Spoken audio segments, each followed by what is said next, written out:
다 함께 사도신경하심으로 2024년 4월 10일 수요일 온라인 아침 기도에 하나님께 올려드리겠습니다. 전능하사 천지를 만드신 하나님 아버지를 내가 믿사오며 그 외아들 우리 주 예수 그리스도를 믿사오니 이는 성령으로 잉태하사 동정녀 마리아에게 나시고 본디오 빌라도에게 고난을 받으사 십자가에 못 박혀 죽으시고 장사한 지 사흘 만에 죽은 자 가운데서 다시 살아나시며 하늘에 오르사 전능하신 하나님 우편에 앉아 계시다가 저리로서 산자와 죽은 자를 심판하러 오시리라. 성령을 믿사오며 거룩한 공회와 성도가 서로 교통하는 것과 죄를 사하여 주시는 것과 몸이 다시 사는 것과 영원히 사는 것을 믿사옵나이다. 아멘. 찬송가 595장 찬송하시겠습니다.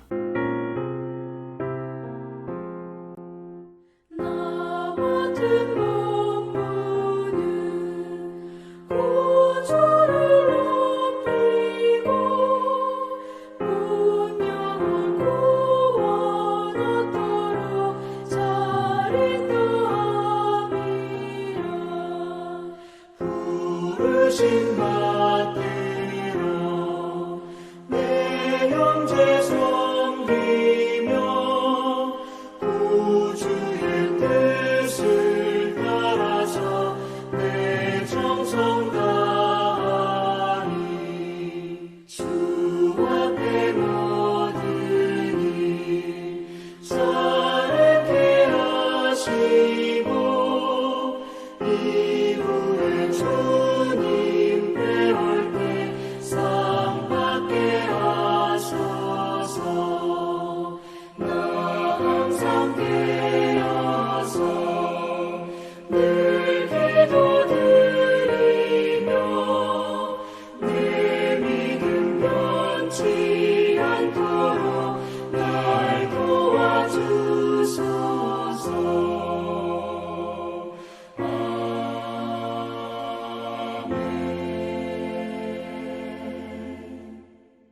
하나님 아버지 감사합니다. 오늘도 또 새로운 날 수요일 새날을 저희들에게 허락하시고 오늘 하루도 말씀을 통해서 하늘의 은혜로 저희 심령 가운데 충만하게 채우시고 지내게 하시려고 저희들을 불러주심을 감사합니다. 주님 부르심에 오늘도 순종함으로 주 앞에 나와 주님이 베푸시는 말씀을 이 시간 받길 원합니다. 주님 이 시간에 저희들을 위해서 예비해 놓으신 말씀을 받을 때 말씀과 함께 하늘의 능력으로 저희 심령을 붙들어 주셔서 하나님 오늘도 저희를 결코 어떤 환경 속에서도 흔들리지 않고 주님께서 인도하시는 길로만 순종하며 나감으로 말미암아 주님이 예비하신 신령한 축복을 드리며 하나님께 영광 돌리는 하루가 되게 하여 주옵소서. 감사드리오며 우리 주 예수 그리스도 이름으로 기도드리옵나이다. 아멘. 자, 이 시간에 하나님이 주시는 말씀은 신명기 25장입니다. 신명기 25장 1절부터 19절까지 말씀 보겠습니다. 자, 화면을 보시면서 신명기 25장 1절부터 우리 함께 합독하시겠습니다. 사람들 사이에 시비가 생겨 재판을 청하면 재판장은 그들을 재판하여 의인은 의롭다 하고 악인은 정죄할 것이며 악인에게 태형이 합당하면 재판장은 그를 엎드리게 하고 그 앞에서 그의 죄에 따라 수를 맞추어 때리게 하라.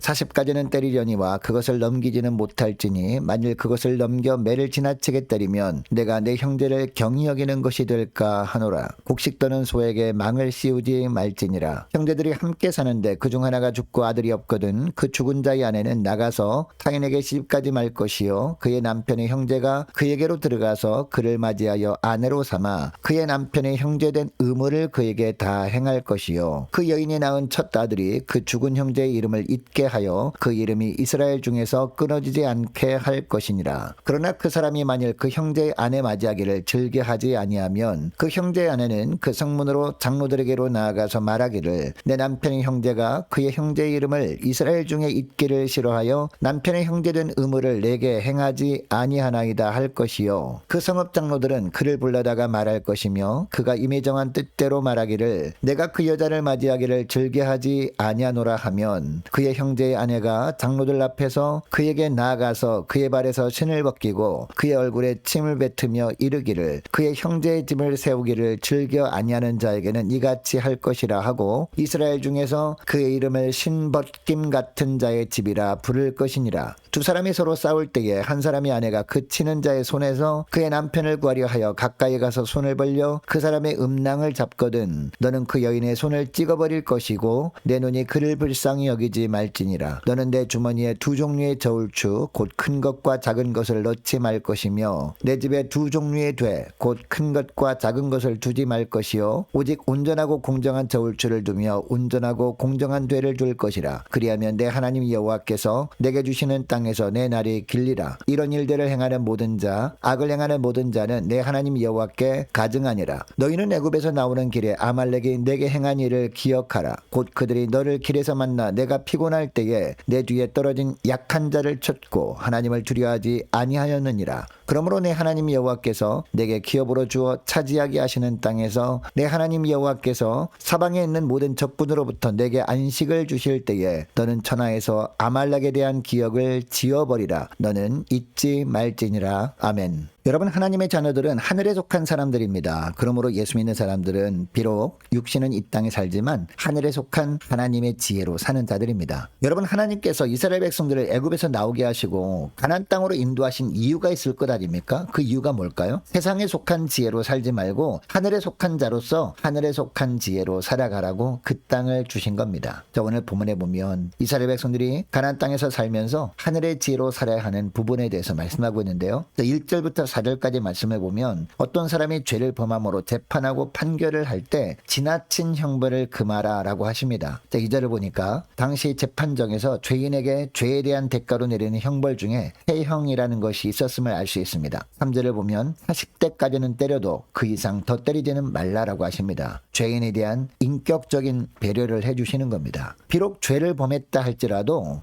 하나님이 언약을 함께 누리는 형제로 대해주라는 겁니다. 그러니까 이 태형 집행을 할 때 40대까지만 허락하시는 것은 인간 존엄에 대한 마지막 기준을 정해주신 겁니다. 이어지는 4절을 보니까 가축에 대해서도 배려하라 라는 말씀을 하십니다. 곡식을 떠는 소에게 마음을 씌우지 말라는 겁니다. 여러분, 당시에 농사를 지은 후 추수 때가 되면 곡식을 타작하지 않습니까? 그 곡식을 타작할 때 소나 나귀처럼 힘센 가축들이 동원되었습니다. 곡식단을 깔아놓고 소나 나귀가 발로 밟게 하거나 타작기구를 끌게 해서 곡식 나다를 털어내었다라고 합니다. 이때 가축들이 열심히 타작하는 일을 하다가 배가 고프면 타작을 하던 곡식을 먹었습니다. 이때 농부는 소나 나귀가 먹는 곡식이 아깝다고 소와 나귀의 입에 망을 씌우지 말라라고 하십니다. 일한 사람이 그 일을 한 대가를 당연히 받는 것처럼 소나 나귀도 곡식을 타작하는 일을 한 대가로 먹을 것을 먹게 하라는 겁니다. 여러분, 이처럼 하나님은 하나님의 백성들뿐만 아니라 가축을 향해서도 생명을 존중하라 라고 하십니다. 하나님이 지으신 존재들이기 때문에 그 생명을 함부로 할 권한이 우리에게 없기 때문입니다. 이것이 모든 생명체를 지으신 하나님의 백성들의 모습이어야 합니다. 여러분, 이것을 기억하시고 오늘 하루 교회나 가정이나 세상에서 누구를 대하든지 인격적으로 대할 수 있는 저와 여러분 되시기를 바랍니다. 그리고 모든 생명체를 대할 때도 하나님이 지으신 귀한 생명으로 대하는 저와 여러분 되시기를 주 이름으로 축복합니다. 하나님은 또한 하나님이 세우신 가정을 무엇보다 소중하게 여기십니다. 그래서 5절부터 보면 가정에 언약의 축복이 이어지도록 하는 법을 제정하셨는데 그 법이 뭐냐? 바로 계대 결혼법이라는 제도입니다.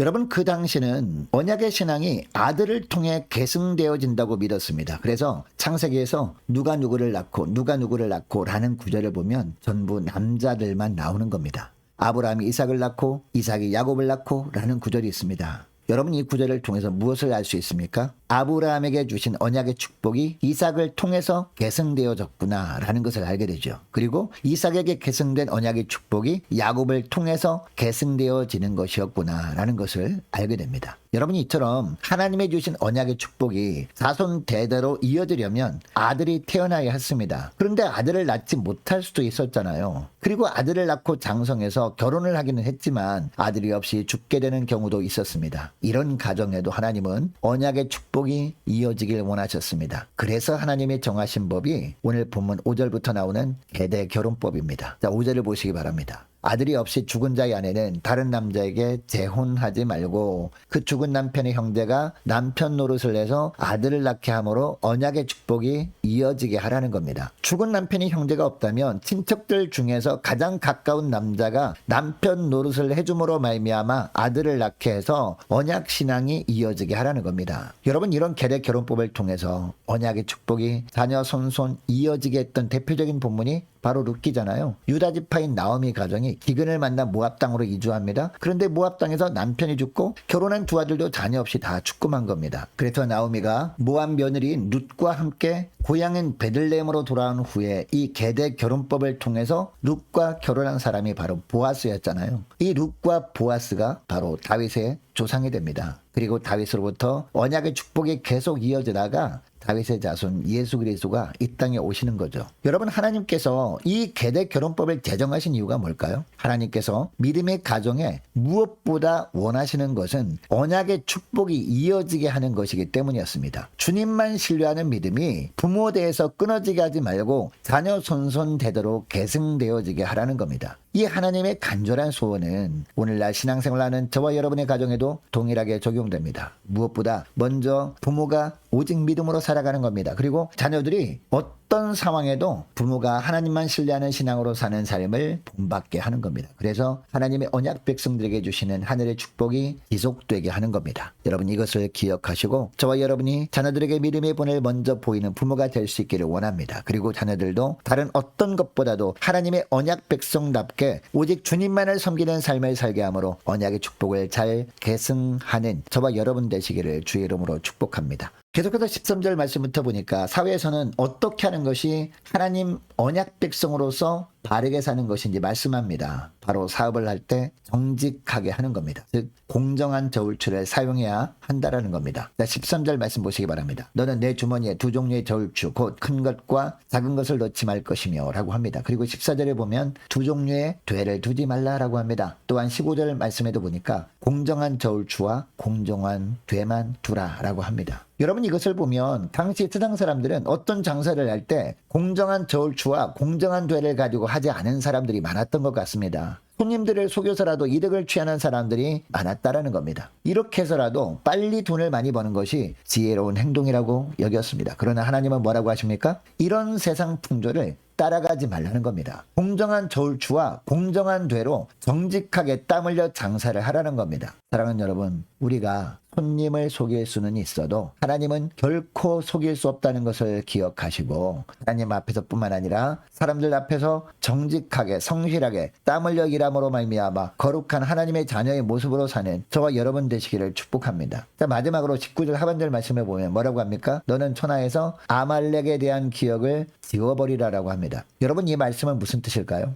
아말렉은 하나님께 가증한 일을 하는 대표적인 이방 백성들이었습니다. 그리고 18절 말씀을 보면 약한 자를 쳐서라도 자기 유익을 구하는 사람들을 상징하는 것이 바로 이 아말렉이었습니다. 또한 하나님을 두려워하지 않는 사람들을 뜻하는 것이 바로 이 아말렉이었습니다. 그러니까 삶 가운데 이런 아말렉 사람들이 죄악된 모습이 있다면 철저하게 제거하라는 겁니다. 회개하고 돌이키라는 겁니다. 이렇게 하면 어떤 축복을 주신다고 하십니까? 15절 하반절 말씀 보면 그리하면 내 하나님 여호와께서 내게 주시는 땅에서 내 날이 길리라 라고 합니다. 여러분, 이것을 기억하시고 오늘 기도할 때 이렇게 기도했으면 좋겠습니다. 하나님, 누구를 만나든지 인격적으로 대할 수 있게 하시고 모든 생명체를 소중히 여기며 살게 하옵소서. 하나님, 자녀들 앞에 믿음의 본을 잘 보이게 하시고 또한 자녀들이 믿음으로 살도록 잘 양육함으로 말미암아 언약의 축복이 계속해서 이어지는 가문 되게 하옵소서. 간절히 기도하기를 원하고요. 또 기도할 것은 세상에서 무슨 일을 해도 하나님 앞에서나 사람들 앞에서나 정직하고 성실하게 살게 하여 주옵소서. 간절히 기도하면 좋겠습니다. 계속해서 기도하기를 원하는 것은 우리 교회가 기도로 깨어있는 교회 되게 하시고 기도로 깨어있는 모든 구역 식구들 될 수 있도록 함께 기도하기를 원합니다. 자, 오늘 수요일입니다. 수요 예배를 위해서 함께 기도하기를 원하고 맡겨진 사역 잘 감당할 수 있도록 모든 환경과 여건을 허락해 주시도록 함께 기도하기를 원합니다. 유초등부 중고등부 청년부를 위해서 남녀 전도회와 각 구역을 위해서 함께 기도하기를 원하고 또 많은 환우들이 있습니다. 환우들 위해서 기도해 주시기 바랍니다. 군복무 중인 유호성 형제를 위해서 취업을 앞둔 청년들을 위해서 선교사님들 가정들과 나라와 나라 민족을 위해서 기도해 주시되 특별히 오늘 선거일입니다. 하나님을 두려워하는 위정자를 되게 달라고 함께 기도하기를 원하고, 또한 반성경적인 악법들이 발휘되지 않도록 주님 선출되는 모든 심령들 주님께서 붙들어 달라고, 그 마음을 붙들어 달라고 함께 기도하길 원합니다. 또 우리 교회 앞날을 위해서도 함께 기도하길 원하고, 저와 여러분이 가지고 나온 기도 제목을 놓고